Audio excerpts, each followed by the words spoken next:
There are music stars and then there are music legends. The late Fred Parris of New Haven certainly belongs in that second category. Parris passed away in January, but his iconic music will live on forever. News 8's Keith Kuntz has our story. Talk about a smash hit.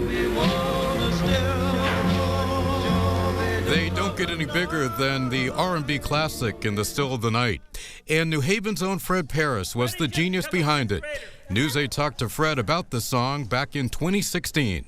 I think the lyrics pertain to everybody, you know, at that age, 16, 17 years old, you know, and I think it's a love song, and that's what people like. Fred wrote the song, and it was his baritone voice that propelled it to become one of the most popular songs ever recorded. It was just a song that he wrote from his heart, you know, his feelings. Emma Parris tells me her late husband was even surprised by its incredible success. He always said he never expected that song to reach the plateau that it did. He just didn't see that. Fred Parris and the Five Satins recorded In the Still of the Night right here in the basement of St. Bernadette Catholic Church in New Haven. The year was 1956. He felt that the song was blessed from the very beginning by St. Bernadette.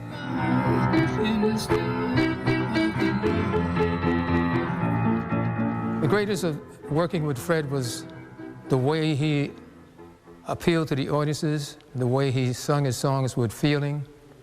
Richard G. Freeman was one of the Five Satins, sharing the stage with Fred for more than 5 decades. He says the story behind In the Still of the Night was a deeply personal one for Fred.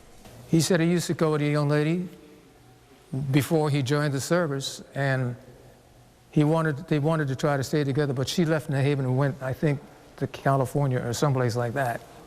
So he was sort of, it hit him pretty hard. He was on guard duty in Philadelphia. Sat down, wrote this song.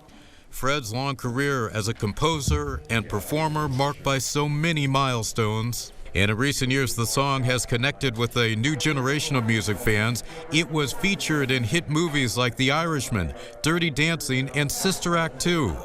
Fred's connection to St. Bernadette was a lasting one. In 1996, children from the church's school serenaded him to mark the 60th anniversary of In the Still of the Night. And he was joined by Vinnie Mazzetti, who played sax on the famous song. And as fate would have it, Fred also gave his final performance with the Five Satins at St. Bernadette. Remember about that night, that final show? It was phenomenal. It was absolutely phenomenal.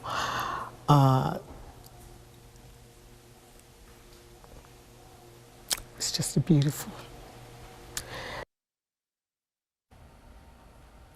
It was. Taking another step back in history, February 24th, 2005, Tuskegee Airman and Hartford's first black police officer passed away.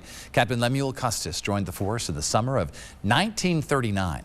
After a year and a half into his career, he enlisted in World War II to attend the first cadet class from the Tuskegee Army Airfield in Alabama. Custis was one of just 5 men who survived the training.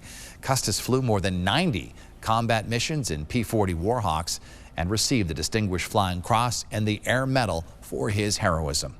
When he came back from the war, he stayed on as a flight instructor in Tuskegee, but he then returned home to Connecticut to get his law degree from Yukon Law and became the first chief examiner for the state.